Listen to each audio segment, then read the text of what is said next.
എന്ത് പെട്ടെന്നാണല്ലേ നോമ്പ് വരെയും പോവുകയും ചെയ്തത്. എന്താ പറയുക, ഇനി ആകെ കുറച്ച് ദിവസം കൂടിയുള്ളൂ അല്ലേ. അപ്പോൾ ഇനി വരാൻ പോണതൊക്കെ നല്ല ദിവസങ്ങളാണ്. അപ്പോൾ ഈ ദിവസങ്ങളിലൊക്കെ ഒരുപാട് സമയം വേസ്റ്റ് ചെയ്യാനൊന്നും ആർക്കും താല്പര്യം ഉണ്ടാവില്ല അല്ലേ, സ്നേക്കൊക്കെ ഉണ്ടാക്കിയിട്ട്. അപ്പോൾ ഏറ്റവും എളുപ്പമുള്ള സ്നേക്കായിരിക്കും എല്ലാവർക്കും ഉണ്ടാക്കാൻ താല്പര്യം. അപ്പോൾ അതുപോലത്തെ ഒരു സ്നേക്കാണ് കേട്ടോ. കാണുമ്പോൾ നല്ല റിച്ച് ആയിട്ട് തോന്നുകയും ചെയ്യും, എന്നാലോ സിമ്പിളാണ് ഉണ്ടാക്കാനായിട്ടും വേറൊന്നറിയും. അങ്ങനത്തെ ഒരു ഐറ്റമാണ് കേട്ടോ. അപ്പോൾ ഇതെങ്ങനെ ഉണ്ടാക്കാൻ നോക്കാം. ഞാൻ ദേ ഇവിടെ 2 കപ്പ് മൈദ എടുത്തിട്ടുണ്ട് കേട്ടോ. പിന്നെ ദേ കുറച്ച് പാലെടുത്തിട്ടുണ്ട്. 2 കപ്പ് മൈദക്ക് 1/2 കപ്പ് പാലെടുത്തിട്ടുണ്ട്. ഇളം ചൂടുള്ള പാലാണ് കേട്ടോ. അതിലേക്ക് ഒരു 1.5 ടീസ്പൂൺ ഈസ്റ്റും 1 ടീസ്പൂൺ പഞ്ചസാരയും ആവശ്യത്തിന് ഉപ്പും കൂടി എടുത്തിട്ട് മിക്സ് ചെയ്തതിന് ശേഷം മൈദയിലേക്ക് ഒഴിച്ചു കൊടുക്കുകയാണ് കേട്ടോ. എന്നിട്ട് ചപ്പാത്തിക്ക് കുഴക്കണ പോലെ കുറേശ്ശെ ഒഴിച്ചിട്ട് കുഴച്ചെടുക്കട്ടെ. ഞാൻ ആ പാല് മുഴുവനായിട്ട് ഒഴിച്ചിട്ടുണ്ട്. എന്നിട്ട് നന്നായിട്ട് സോഫ്റ്റായിട്ട് കുഴച്ചതിന് ശേഷം ഇതുപോലെ കുറച്ച് ഓയിൽ ഒന്ന് സ്പ്രെഡ് ചെയ്തിട്ട് ഒന്ന് അരമണിക്കൂർ റെസ്റ്റ് ചെയ്യാൻ വെക്കണം കേട്ടോ. അപ്പോൾ ഇനിയിപ്പോൾ നമുക്ക് വേണ്ടത് 2 ഫില്ലിംഗ് ആണ് കേട്ടോ. അതും എളുപ്പത്തിൽ ഉണ്ടാക്കാൻ പറ്റിയ 2 ഫില്ലിംഗ് ആണ്. ചിക്കൻ ഞാൻ മസാല തേച്ച് വെച്ചിട്ടുണ്ട് കേട്ടോ. എല്ലില്ലാത്ത ചിക്കനാണ് അത്. പരമാവധി ഇങ്ങനെ നീളത്തിൽ ഒന്ന് കട്ട് ചെയ്തെടുക്കുക കേട്ടോ. എന്നിട്ട് അതിലേക്ക് ഉപ്പും മഞ്ഞൾപ്പൊടിയും നമ്മൾ സാധാരണ ചെയ്യുന്ന പോലെ ഉപ്പും മഞ്ഞൾപ്പൊടിയും കുരുമുളകും പൊടിയും തേച്ച് വെച്ച ചിക്കനാണ് കേട്ടോ. എന്നിട്ട് കുറച്ച് മൈദ എടുത്തിട്ടുണ്ട്, കുറച്ച് തണുത്ത വെള്ളം എടുത്തിട്ടുണ്ട്. മൈദയിൽ ഞാൻ കുറച്ച് കുരുമുളകും പൊടിയും കൂടി ചേർത്തിട്ടുണ്ട് കേട്ടോ. എന്നിട്ട് ആദ്യം ഈ മൈദയിലേക്ക് ഒന്ന് മിക്സ് ചെയ്തതിന് ശേഷം ഒന്ന് തണുത്തുള്ളത്തിൽ മുക്കിയെടുക്കുക.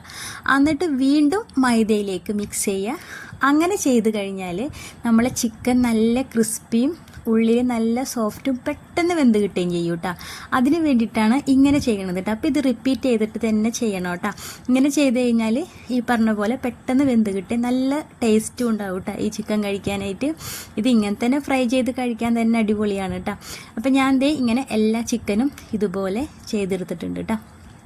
ഇനിയിപ്പോൾ ഒന്നുമില്ല, റെസ്റ്റ് ചെയ്യാനൊന്നും വെക്കണ്ട, നേരെ ഫ്രൈ ചെയ്തെടുക്കുക കേട്ടോ. ഞാൻ എല്ലാം ഫ്രൈ ചെയ്തെടുക്കുന്നുണ്ട്. അടി പിടിക്കൊന്നുമില്ല കേട്ടോ, പെട്ടെന്ന് തന്നെ ഇത് വെന്ത് കിട്ടും കേട്ടോ. അപ്പോൾ ഇവിടെ എല്ലാം ഫ്രൈ ചെയ്തെടുത്തിട്ടുണ്ട്. ഇനിയിപ്പോൾ ചെയ്യാനുള്ളത് ഇതിലേക്ക് ഞാൻ കുറച്ച് സോസ് ഒഴിച്ച് കൊടുക്കുന്നുണ്ട് കേട്ടോ. അത് വേണമെങ്കിൽ ചെയ്താൽ മതി കേട്ടോ. എന്നാലും ചെയ്ത് കഴിഞ്ഞാൽ കുറച്ചും കൂടി ടേസ്റ്റ് കിട്ടും, അതിന് വേണ്ടിയിട്ടാണ് കേട്ടോ. അപ്പോൾ കുറച്ച് സോസ് ഒഴിച്ച് കൊടുത്തിട്ട് ഒന്ന് മിക്സ് ചെയ്തെടുക്കുകയാണ് കേട്ടോ. അപ്പോൾ നമ്മളുടെ ആദ്യത്തെ ഫില്ലിങ് ഇവിടെ റെഡി ആയിട്ടാണ്. ഇത്രയേ ഉള്ളൂ. ഇനി ഇതിനേക്കാളും സിമ്പിളാണ് അടുത്ത ഫില്ലിങ് കേട്ടോ. അടുത്ത ഫില്ലിങ് കേബേജ് വെച്ചിട്ടുള്ളതാണ് കേട്ടോ.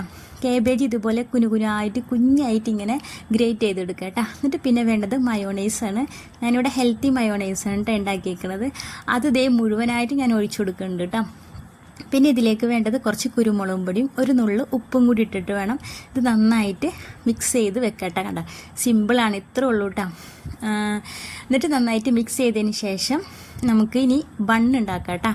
നമ്മൾ നേരത്തെ മാവ് തയ്യാറാക്കി വെച്ചിട്ടുണ്ടായിരുന്നില്ലേ, അത് ഇപ്പോൾ ഡബിൾ സൈസായിട്ട് പൊന്തി വന്നിട്ടുണ്ട് കേട്ടോ. ഇനി ഇതിൻ്റെ എയറൊക്കെ ഒന്ന് കളഞ്ഞതിന് ശേഷം നമുക്ക് എത്ര വലിപ്പത്തിൽ ബണ്ണ് വേണം ആ സൈസിൽ നമുക്ക് ഇങ്ങനെ ഉരുളകളാക്കിയിട്ട് എടുക്കാം കേട്ടോ. ഇനിയിപ്പോൾ നമ്മൾ ചപ്പാത്തിക്ക് പരത്തണ പോലെയല്ല, കുബൂസിൽ പരത്തണ പോലെ കുറച്ച് കനത്തിൽ പരത്തിയെടുക്കണം കേട്ടോ. അങ്ങനെ കുറച്ച് കനത്തിൽ പരത്തിയെടുക്കുക കേട്ടോ. ഇത് സിമ്പിളാണ് കേട്ടോ, പെട്ടെന്ന് ഷേപ്പൊന്നും നോക്കേണ്ട കാര്യമില്ല, പെട്ടെന്ന് തന്നെ പരത്തിയെടുക്കുക കേട്ടോ. കാരണം കുറച്ച് കനത്തിലാണ് പരത്തിയെടുക്കണത്.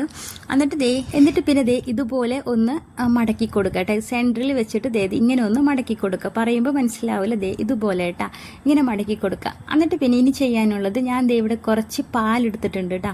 ഈ പാൽ എന്തിനാണെന്ന് വെച്ച് കഴിഞ്ഞാൽ ഇതിലൊന്ന് ബ്രഷ് ചെയ്തിട്ട് നമ്മളുടെ ഈ ഉണ്ടാക്കി വെച്ചേക്കണ ഈ ഇതിലേക്ക് ഒന്ന് മേൽഭാഗത്തും അടിഭാഗത്തൊക്കെ ഒന്ന് ബ്രഷ് ചെയ്ത് കൊടുക്കുക കേട്ടോ. എന്നിട്ട് അതിന് ശേഷം ഞാൻ ഇവിടെ കുറച്ച് ബ്രെഡിൻ്റെ പൊടി എടുത്തിട്ടുണ്ട്.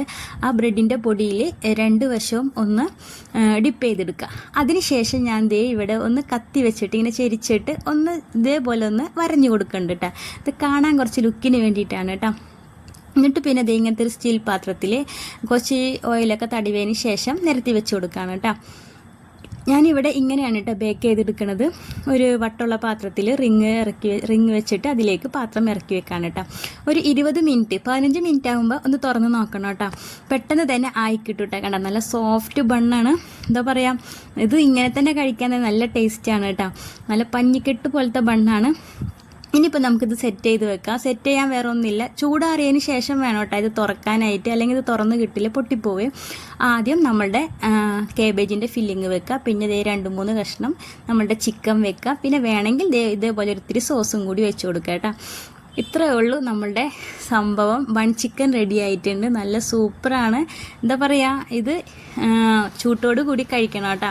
ഇത് ആദ്യം ഈ ഫില്ലിങ്ങൊക്കെ തയ്യാറാക്കി വെച്ചിട്ട് ബണ്ണ് ഉണ്ടാക്കിയിട്ട് ഇങ്ങനെ സെറ്റ് ചെയ്ത് വെക്കുകയാണെങ്കിൽ അടിപൊളിയാണ് കേട്ടോ. അപ്പോൾ എന്തായാലും ഇനിയുള്ള നോമ്പിന് ഇതൊരു വട്ടം ഒന്ന് ഉണ്ടാക്കാത്തവർ ഒന്ന് ഉണ്ടാക്കി നോക്കണം കേട്ടോ. അപ്പോൾ ഇത്രയേ ഉള്ളൂ. വീഡിയോ ഇഷ്ടമാവണമെങ്കിൽ ലൈക്ക് ചെയ്യുക, സപ്പോർട്ട് ചെയ്യുക. Okay, by.